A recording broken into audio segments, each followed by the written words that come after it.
What if the biggest stars of Hollywood's golden age were hiding more than just their off-screen romances? In a time when being openly gay could end a career overnight, the glittering world of fame demanded silence, secrecy, and sacrifice. Behind the polished smiles and studio-scripted love stories were private lives filled with risk, heartbreak, and forbidden love. These actors were icons on the screen, but off-screen, they lived in the shadows, protecting the truth of who they were and who they loved. Today, we are lifting the velvet curtain on 24 unforgettable legends who dared to love in the dark, and the hidden relationships that Hollywood never wanted you to see. Liberace never publicly came out as gay, but everyone in showbiz seemed to know the truth. With his dazzling stage costumes, flamboyant performances, and lavish lifestyle, Liberace was a spectacle both on and off the stage. Yet behind the sequins and candelabras was a man fiercely protective of his image. Under oath, he flatly denied being gay, claiming he had never engaged in any homosexual activity. Still, few were convinced. Whispers about his interest in young Mexican men, his appetite for risky affairs, and his preference for so-called rough trade followed him for decades, and none louder than the rumors surrounding Scott Thorson.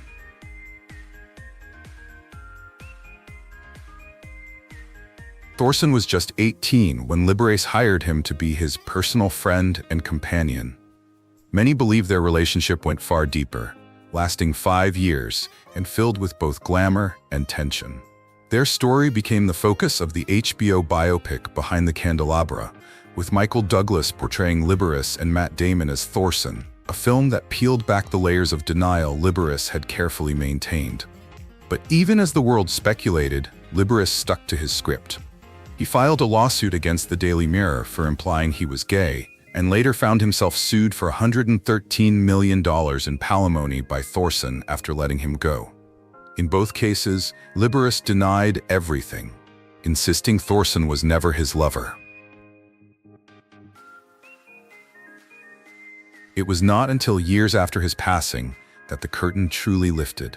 In a 2011 interview, beloved actress and longtime friend Betty White confirmed what many had long suspected, that Liberace was indeed gay. She admitted that during their years of friendship, his managers often used her as a beard to deflect public scrutiny. For all his fame, fortune, and flair, Liberace lived under the weight of a secret he was never allowed to say out loud. And in doing so, he became one of Hollywood's most unforgettable and most tragic showmen. Since the passing of Laurence Olivier, the rumors have only grown louder. Multiple biographers have explored his life, peeling back layers of legend to reveal a more complicated truth: that Olivier may have been bisexual. Donald Spoto boldly claimed that Olivier had a romantic relationship with fellow entertainer Danny Kaye, though Olivier's widow, Joan Plowright, firmly denied it in her memoir. Another biographer, Terry Coleman, pointed to emotional letters from the older actor Henry Ainley to Olivier, hinting at a deeper connection. However, Coleman rejected the idea that there was ever a sexual relationship with Kaye. Olivier's son, Tarkin, went even further, calling these suggestions unforgivable garbage and working to suppress their publication. Despite the denials, Olivier's personal life remained shrouded in speculation. He married 3 times, first to actress Jill Esmond, then famously to Vivien Leigh, in a passionate, stormy marriage that ultimately crumbled under the weight of her mental illness. His final marriage to Joan Plowright lasted until his death. Yet the whispers never truly faded. At the center of them was the lingering claim of a decade-long affair with Danny Kaye. In his own autobiography, Olivier admitted he was attracted to Kaye, but swore he never acted on those feelings. Still, even authorized sources could not fully bury the story. Coleman's biography unearthed evidence that Olivier had, at the very least, one confirmed same-sex affair in his youth with Henry Ainley. Whether fleeting or profound, it suggested that the man known as the greatest classical actor of the 20th century also lived with secrets he could never fully share.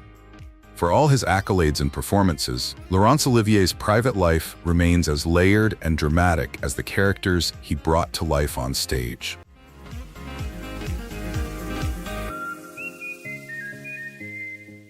Always denied being gay, brushing off decades of speculation with his trademark charm and wit. "I don't care what people say," he once said. "Hell, I'm not going to go through life with one hand tied behind my back just to please a few people." Despite his public denials, the whispers never stopped. While he was married 5 times to women, rumors of his intimate relationships with men never faded, fueled by close male friendships, shared homes, and that irresistible mix of Hollywood mystery and gossip. Grant became a central figure in the conversation about closeted stars from the Golden Age, not because he confessed, but because the pieces never quite stopped aligning. Nowhere was this more apparent than in his bond with actor Randolph Scott. The two lived together in a Malibu beach house for over a decade during the 1930s and 1940s, a place cheekily nicknamed Bachelor Hall. Photos of the pair sunbathing, cooking together, and lounging by the pool painted a picture of domestic bliss. Their chemistry was so natural and consistent that many in the industry believed it was more than friendship. Studios, eager to preserve Grant's leading man image, did everything possible to downplay the talk, pairing the two men with female stars and spinning the narrative as nothing more than a wholesome bromance. But there was more. Grant also had a deep relationship with openly gay costume designer Ori Kelly, whom he lived with early in his career. Though the designer's memoir was not published until decades later, it described their connection as deeply romantic, before Grant was famous and before the pressure to project a conventional image took over.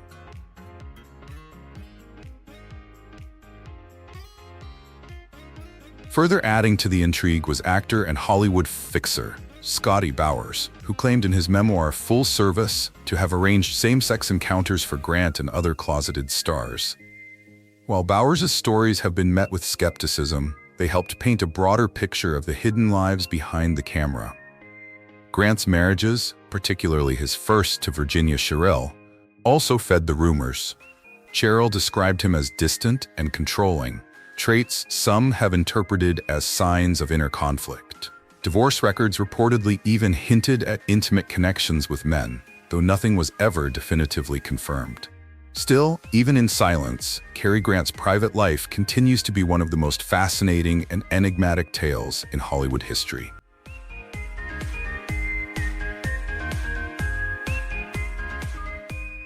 Was a Hollywood heartthrob of the silent film era and early talkies, best known for his iconic role in Ben-Hur, 1925. On screen, he captivated audiences as the quintessential romantic lead, but off-screen, he was living a far more complicated reality.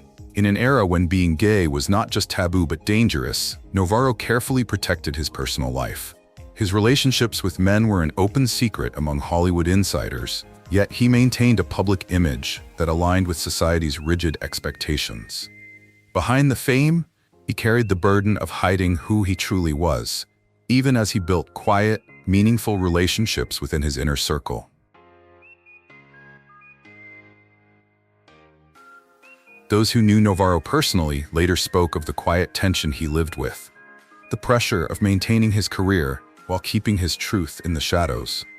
While he never publicly acknowledged his sexuality, friends and colleagues recalled his warmth, his longing for connection, and the unspoken strength it took to live authentically, if only in private.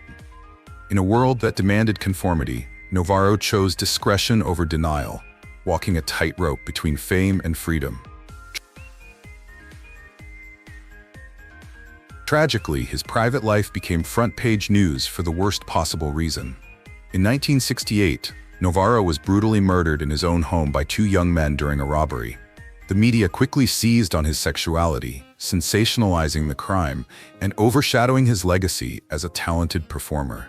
Instead of remembering the artist who helped define early Hollywood, headlines focused on his identity, turning his life into a cautionary tale. His death remains a haunting reminder of the dangers faced by LGBTQ+ individuals in a time when simply being oneself was seen as a risk.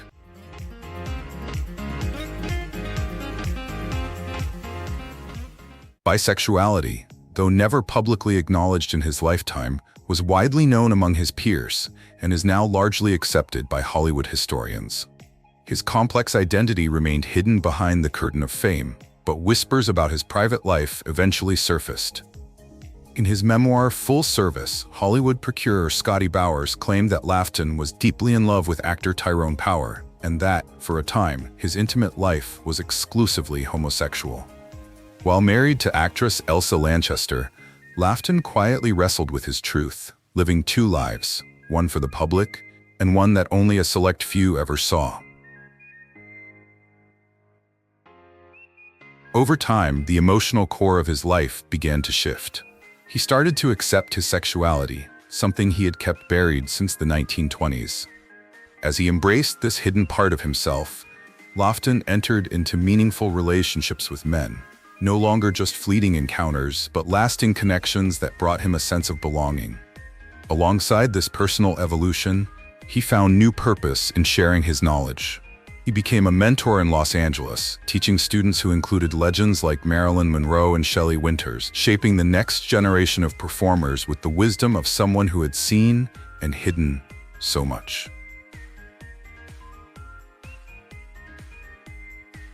Later in life, Laughton returned to the spotlight not just as an actor, but as a storyteller and teacher. He toured American universities, captivating audiences with powerful readings from the Bible and performances from his celebrated stage show, Charles Laughton, the Storyteller. Behind the grandeur of his theatrical presence was a man who had lived through decades of duality, torn between duty and desire, image and identity. His legacy is one of brilliance tinged with quiet resilience, a reminder that some of the greatest performances in Hollywood were the ones never seen on screen.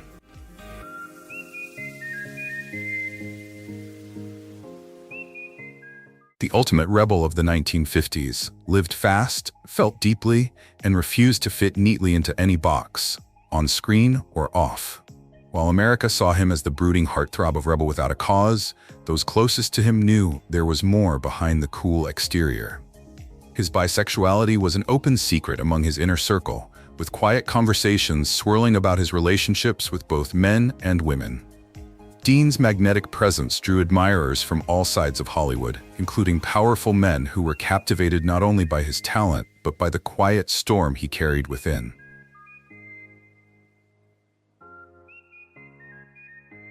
One of the most persistent rumors involved his connection with producer Rogers Brackett, a man said to have played a crucial role in launching Dean's career.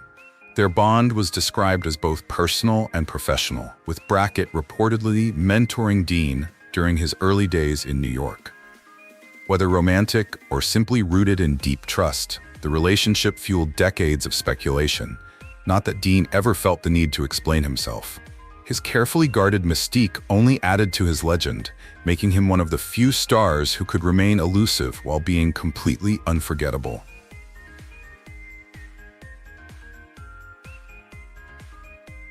When James Dean died tragically at just 24, he left behind more than just 3 iconic films. He left behind questions, wonder, and what-ifs.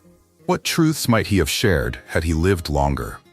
Would the rebel have eventually spoken out, breaking through the silence that so many in his era were forced to maintain? We will never know. But in that silence, and in his short, brilliant blaze through Hollywood, James Dean became more than a star. He became a symbol of freedom, of defiance, and of the beautiful complexity behind a single glance.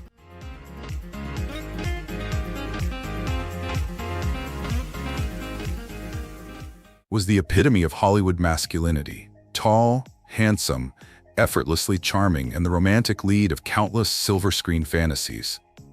Audiences fell in love with his dazzling smile and commanding presence, never suspecting the truth behind the scenes.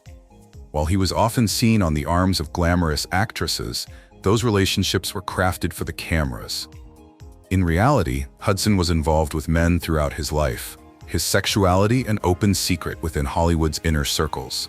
But in a time when such truths could end careers, he maintained the illusion the world demanded of him. Within the industry, Hudson's closest friends and colleagues protected him fiercely. They knew the stakes. That one headline or whispered confirmation could shatter everything he had built. Among his private relationships, one of the most meaningful was with his partner Mark Christian, a man who remained largely hidden from the public eye. Their love, like so many in that era, lived in the shadows, never fully acknowledged, but deeply real. Despite the isolation, Hudson found ways to hold on to connection, even if it meant guarding his heart in secret.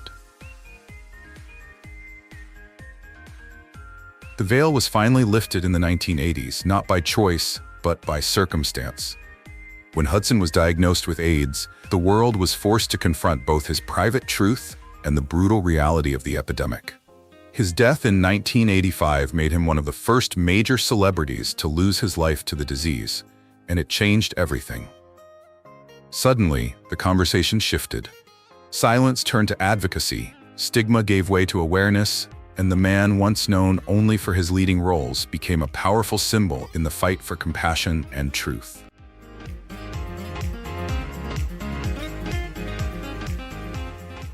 Was not just a Hollywood actor. He was a revolution in motion. With piercing vulnerability and raw emotion, he brought a new kind of realism to the screen, redefining what it meant to be a leading man in post-war America. But behind the quiet intensity that captivated millions was a man grappling with a truth he could never fully share. Clift was deeply private, and his sexuality, while known to those closest to him, remained hidden from the public eye. Throughout his life, he was romantically linked to both men and women, but his relationships with male partners were kept carefully out of sight.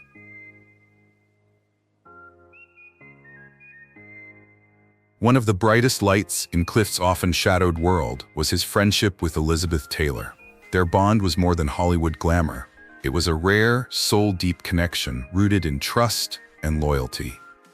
Taylor became not just a confidant, but a fierce protector as Clift navigated the crushing weight of fame, secrecy, and internal conflict. While the public saw a talented and mysterious star, those who knew him witnessed a man burdened by fear, longing for authenticity in an industry that left no room for it. As the years went on, the pressure took its toll. Clift turned to alcohol and painkillers, trying to numb the tension between who he was and who he had to pretend to be. He died tragically young, at just 45. A loss that many have linked to the emotional strain of hiding his true identity in a relentlessly judgmental world. Still, his performances live on, haunting and brilliant, a reminder of a man who poured everything into his art while protecting the most vulnerable parts of himself from the spotlight.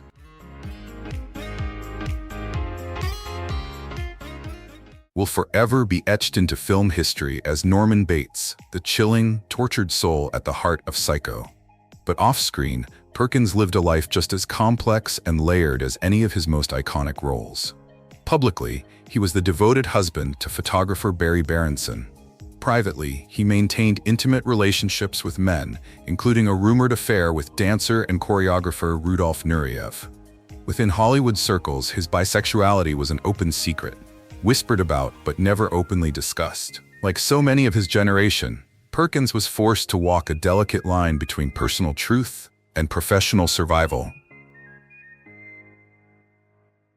In an era when queerness was treated as a career killer, Perkins became a master of compartmentalization. He poured himself into his craft, hiding in plain sight behind roles that mirrored his own internal struggles. Those who knew him spoke of a gentle, thoughtful man caught between the fear of exposure and the yearning for freedom. The pressure to conform, to protect his image, and to shield his family from the harsh glare of public judgment weighed heavily on him throughout his life. Tragically, that life ended far too soon. In 1992, Anthony Perkins died from complications related to AIDS, a loss that pulled the curtain back on years of silent suffering. While he never made a public declaration about his sexuality, his story has since become a poignant symbol of the cost of secrecy in an unforgiving industry. Today, his legacy lives on, not just through the haunting brilliance of his performances, but through the quiet resilience of a man who carried his truth in silence. Was more than just a Hollywood icon, he was a cultural earthquake. With performances that redefined masculinity and a spirit that defied every rule, Brando shattered expectations on and off the screen. Later in life, he did what few stars of his era dared to do. He spoke openly about his fluid sexuality. In interviews, he casually admitted to having had relationships with men, breaking long-held taboos in an industry still clinging tightly to conservative ideals. His unapologetic honesty, especially in a time of rigid gender norms, only added to his legend. Among the most whispered about chapters in Brando's personal life was his rumored relationship with fellow rebel James Dean. Their connection, described by some biographers as intense and emotionally volatile, has sparked decades of speculation. While neither man ever confirmed the nature of their bond, insiders painted a picture of a complicated dance, with Brando allegedly holding the power, toying with Dean's affections while keeping his own emotions at arm's length. Whether it was love, obsession, or something in between, the idea of two of Hollywood's most enigmatic figures intertwined has captivated imaginations for generations. Another enduring figure in Brando's private world was writer and activist Wally Cox, his childhood friend, and by many accounts, the person Brando felt closest to in life. Their bond ran so deep that Brando reportedly kept Cox's ashes in his home, right beside his bed. While Brando never confirmed whether their friendship crossed into romance, the intimacy of their connection has long fueled rumors. For a man so often defined by his ferocity and rebellion, it was in these quiet, guarded relationships that Marlon Brando revealed his most human and most haunting truths. What if the truth was always hidden in plain sight? These stars lit up the silver screen, but behind the spotlight, they carried secrets that shaped and sometimes shattered their lives. Their courage, even in silence, paved the way for generations to come. If these stories moved you, help us honor their legacy. Like, comment, and share this video. And do not forget to subscribe to LGBTQ Vibes, where every hidden story finally gets its voice.